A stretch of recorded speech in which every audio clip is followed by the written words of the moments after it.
Welcome to Storytime with Smokey. I'm your boy Jurnalist. Thank you guys for putting up with my BS while I've been missing. But we will start with my trip out here. Like Jesus. So the first thing that happened, I get a hit up by my boy Josh, probably 2.5, maybe 3 months ago, and he's like, "I'm gonna book you for a show, and if you wouldn't mind, also coming and doing like a master class for these kids at the Academy of Music and Sound in Edinburgh." So I was like, "Yeah, for sure. If I can do that shit, I'd love to." So he was like, "All right, I can get you paid for this show. I can get you paid for the class." I was like, "My nigga, calm. I'm coming." But I was only gonna come for like 2 weeks. But then I'm doing this YouTube stuff, and I'm just like, it just makes more sense if I have a base of operations in the place I have the largest audience and also currently doing the most musical work outside of YouTube. So the way I was looking at it with Logan saying he'd do an interview, Spooky, Little Torment, fucking Manga, just mad people that I just didn't expect that would answer or respond. But like, yeah, we for sure do an interview. So I was like, all right, I'm just gonna come over. And then I was just like, oh no, let's just get serious. So I said, fuck it. Packed up the house, put that shit in storage, hopped on an airplane, brought my ass to fucking Edinburgh. So now, instead of having to spend thousands of dollars to fucking like get on an airplane last minute if I want to do like a in-person interview with the person, maybe it's an 80-pound ticket from London or from Edinburgh down to London, or I can get on an easy jet, or I could take a $20 bus. Like there's multiple options of getting down there same day to actuate on any opportunities or anybody that's like, yeah, I'll do an interview with you. Versus if I'm in America, I gotta fucking take forever to get on an airplane, spend a lot of money, and then that's 14 hours delay. Like it's just long. So I just like, no, I'm done. So I'm over here now, working on a project or two. So currently, the first thing that happened though, after all of that, I'm flying. Well, I'm attempting to fly. So I've left LA, driven to Vegas. This story is shit. There's no continuity. But I've done all that stuff in LA. I'm headed out to Vegas because it's just cheaper to fly out of Vegas, and I have my car. So I'm like, I want to keep my car because say everything goes how I want out here, I want all my shit from my house. I don't give a fuck. I want to make enough money I can get my shit out here. So uh, I want to keep my car. I don't know about bringing a car, but like my actual household items, like I got a fucking KitchenAid mixer with all the goddamn attachments sitting in a goddamn fucking storage right now. I can't even, man, I can't do none of my shit. I got hell of gadgets and shit that I want. So that's why I'm like, I gotta get that shit out of there. But I'm driving from LA to Vegas. I get in Vegas. I get a hotel at the Plaza. Yeah, at the Plaza. That's the name of it. I get a hotel at the Plaza. I'm there for like 2, 3 days. I fucking pull up on my aunt and I'm like, hey, I want to leave the car here. Is that cool with you? It's like, it's calm. It's no problem. I'm like, yes. So I don't have to worry about my car getting towed. I don't have to worry about nothing. The car is good now. So I leave the car at my auntie's house, and then I'm booked to fly with WestJet. And I check WestJet's stuff. WestJet says, not WestJet, but the Canadian COVID policies or whatever. I'm checking those. And to fly to Canada right now, you have to have a negative COVID test within the last 72 hours, uh, or have a COVID vaccination, or be willing to be tested once you get there, or to be selected for random testing once you arrive in fucking Canada. I agreed to both of these. But then the WestJet people are like, oh, well, I don't know if you're going to be able to get on the plane. And I'm so gung ho. I'm like, I'm not letting shit stop this play. I don't give a fuck. So I tell these people, I'm not even going to fucking listen to you. Bad idea. But I tell these people I'm not going to fucking listen to you because I'm like, I see this shit, what Canada says. I don't give a fuck what you say. I'm looking at what Canada says. I've agreed to the onboarding stuff. I've agreed to be tested for COVID when I arrive. I agreed to be randomly selected.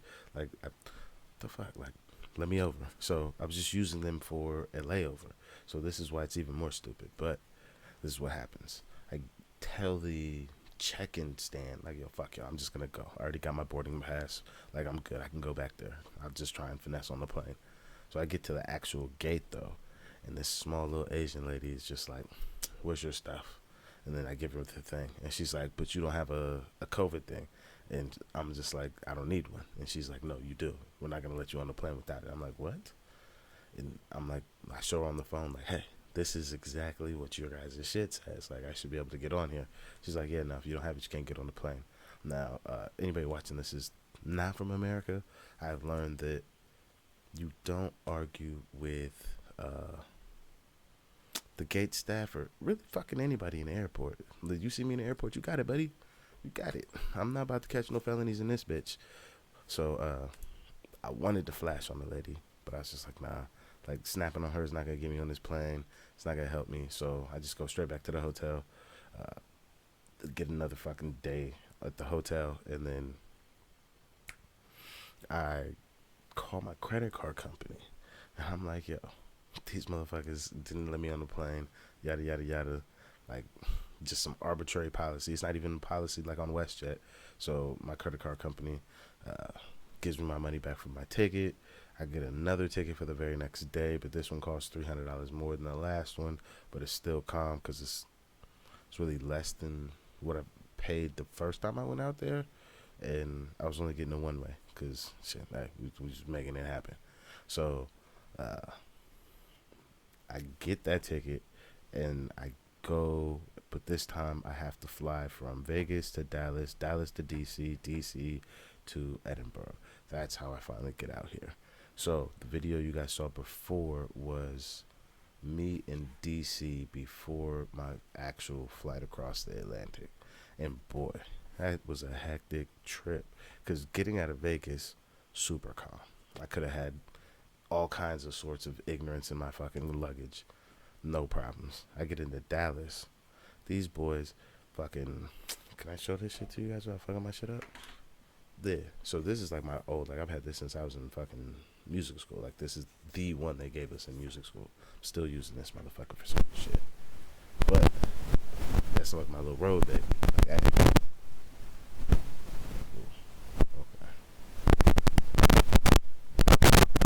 yo. See, I done fucked my shit up. Okay. I was like, I don't know what's going on. I see the level's just peaking. But sorry if that messes anybody's ears up. But yeah, so I get to Dallas. I have a microphone in my backpack. I got this, my laptop. So wherever I get at, if I can't do YouTube and all this, I need to be able to record, like, regardless. I got to be able to write, record, and that's just how it's got to be. So I got all these things on me, and I get to Dallas, and these motherfuckers unpack my entire bag, because the way I had my bag set up is the mic box is like very rectangular. So like you just kind of shove it at the bottom of my backpack to create like another base layer. So that's what I do. And then I put the interface on top of that. Like, man, they took everything out. You have no idea how much shit I had packed in that bag. Like, oh my God, I was so pissed. I'm just like, I flew out of Vegas. This is Dallas. The fuck? I'm coming into Dallas. Who brings drugs into Dallas from Vegas? Like, what the fuck are you thinking? Like, it's just, I was very frustrated with this process. And then after I get out of there, I'm trying to get to my gate, and I see a TSA agent, and I'm like, yo, which way is the gate? And they're like, oh, walk out there and look. And I'm like, what? Like, that's not how this works, my nigga. Like, you work at the airport. Like, don't be a dickhead. Granted, I did go out there and look, and I did find it. However, it's customer service. We're just, I guess the arrogant American thing in me is like, yo, if somebody asks me for directions and I clearly know, I don't give a fuck if it's 1,000 times or if I just did it. It's right there. It's very simple. Like, I don't know why that person gave me a fucking hard time. But then they gave me a hard time. So I've already had my bag fucking unpacked, which I had fucking packed perfectly. Now I'm fucking dealing with the dickhead at TSA because I'm trying to find my fucking shit because I'm not missing no flights. I can't. I done spent the money. I'm not fucking a rich man. I don't have the fucking money. Well, I have the money, but like I don't have the money to keep fucking buying plane tickets. I tell you that. So I'm like, I need to know where this gate is. I get there, I just fucking sit down, just wait for the airplane. I'm not missing this shit. This is where I fuck up. I've got American dollars. Last time I came to the UK, I knew that with my American dollars, that's like essentially bringing fucking copper shillings to the UK. It's no fucking good. So the fucking finesse they have at the airport, which I think is brilliant now, but I got caught up in, the currency exchange is right next to the gate that they use for international flights. So I'm like, oh, perfect. I got my bread on me. I'm going to go swap it at the currency place.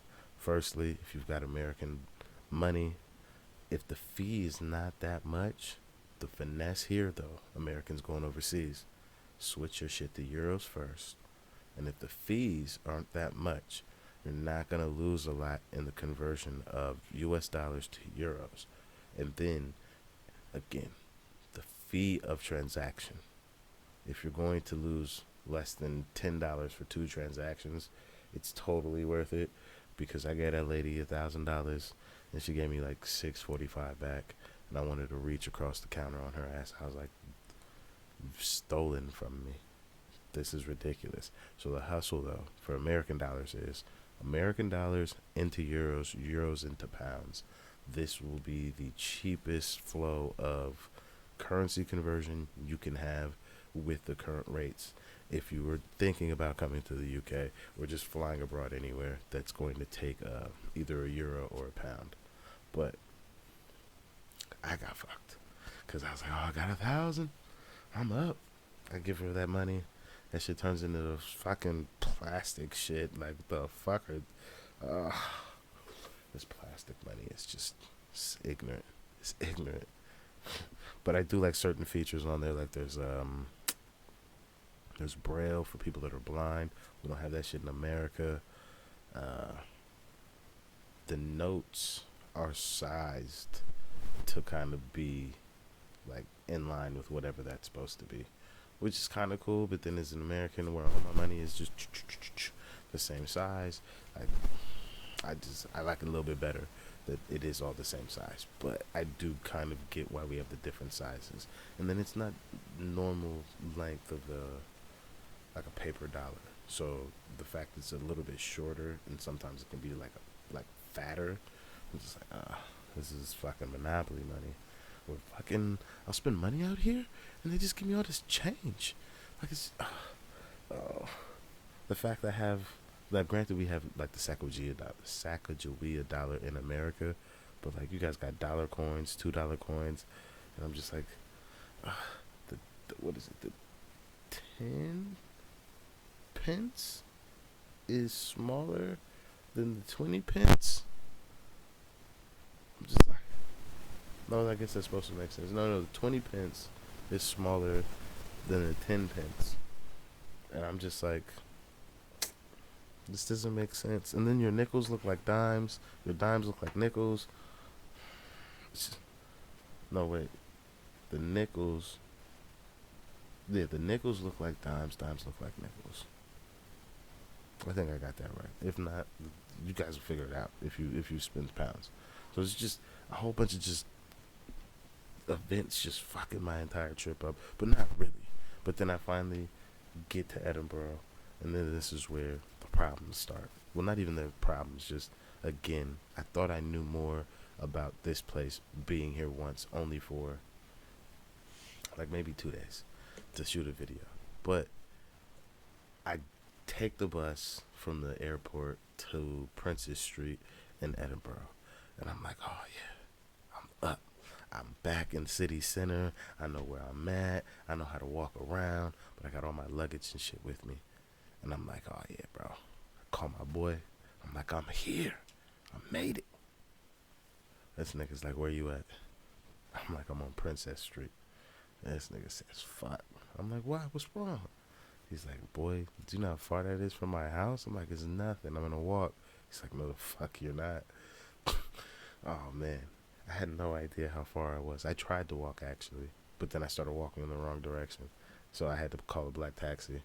Well, I didn't call a black taxi. They happened to be coming down the road, and I tried to wave it down like, hey, maybe just to do the test they have in New York, where like it's hard for black people to hail cabs. I was like, well, how hard or easy is it gonna be able to hail a cab here?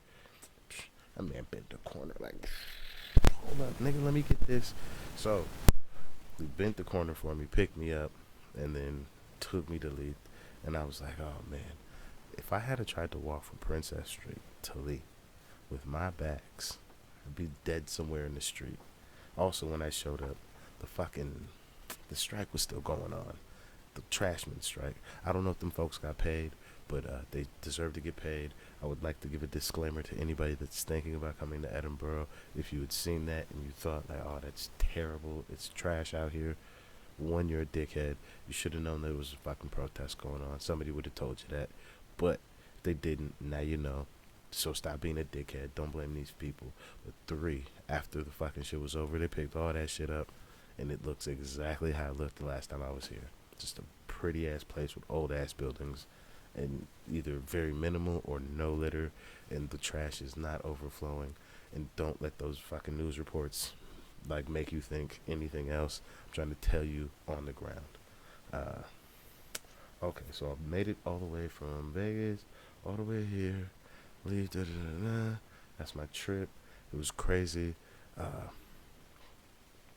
First day here though, I go and eat at this place called Zahan's or some shit like that. Boy, it's a Mediterranean spot.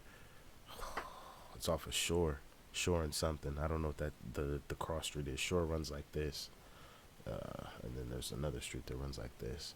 I don't know what the fuck that street is, but it's off a shore, right by the docks. So, oh my god, fucking amazing. Anybody had halloumi cheese? Oh, I'd never had halloumi cheese before. Let me tell you, when they smoke it on the barbecue with the little, I don't even know what they had. Oh boy, let me see it. It's gonna be in the video that I'm gonna chop up, but I can't do anything right now. So yeah, I got the halloumi cheese, and I was only getting the halloumi because I was just joking around in America saying this shit. I came over here, I was like, oh, that shit's on the menu. I gotta try it. Oh my god, that shit is amazing. Halloumi to the world. If you don't have halloumi, get it in your life. Uh, yeah, but that was pretty much my first night. Dope ass fucking dinner with the homies. Seeing the city a little bit more. I did also realize I have not looked at a map properly of the UK or Europe in years, because even coming out here last time, I would have swore I was north, but at least 50 miles in. Not even 50, maybe like 25 miles in. Like, we're not on the coast. This motherfucker is on the coast. I had no idea. I pulled up the homie like, yeah, we got beaches. I'm like, nigga, if you don't stop lying, you ain't got no goddamn beach. This motherfucker's landlocked. This nigga's like, I'm gonna take you to the docks. I'm like, boy, you ain't got no goddamn docks. This nigga walking me to the docks. I was upset. Now, I didn't really believe him until I went down to London. Granted, I seen it on the map. I still didn't believe. But once I took that train down to London and I seen the fucking coastline, I was like, oh, this shit is so pretty. It's fucking ridiculous. It's fucking ridiculous. But I guess that's going to be part one of, yeah, whatever I'm going to call these. But these are just, so I have something to drop to y'all, because I promise y'all, I'm trying to get back to work. Like, I really am. This just, the computer technology is not working with me, and I just don't have fucking the cash to just be like, oh yeah, let me just go get a fucking fire ass laptop so I can keep going as hard as I need to while I wait on my PC. So, because we can't do that, I'm doing these, one, to show you guys I'm not just bullshitting out here, but two, I'm doing these because I would like to do a lot more of these story times where if you guys are willing to just chill and just hear me chat my shit and tell you what's going on, happy to do so. So currently, that's going to be part one of whatever story this is. This is, what is it, Journey Through Europe, or whatever the hell I named this. Smokey in Europe, something. But, yeah, this was fucking amazing. Oh, I got to tell you about a friend show I saw. This fucking guy, Ben Seal. If you don't know who Ben is, Google that guy. I'm going to warn you, though. He may look a little crazy. But the way this motherfucker controlled that room during his performance, I'm like, this nigga's a monster. How doesn't nobody know who Blood is? This was crazy. outside of the homie Cook show, best performer I saw the entire fringe, hands down, hands down. That motherfucker cold. Midi Paul come in second. Oh boy, he had on the drums was crazy, but yeah, no, third, cause my boy, fucking cooking them. They for sure got that one. Jesus, that was crazy. But yeah, that's gonna be it for this one. Thank you guys very much for joining me. If you could please hit that like and subscribe. And yeah, I'll see you guys on the next one. I'm out of here.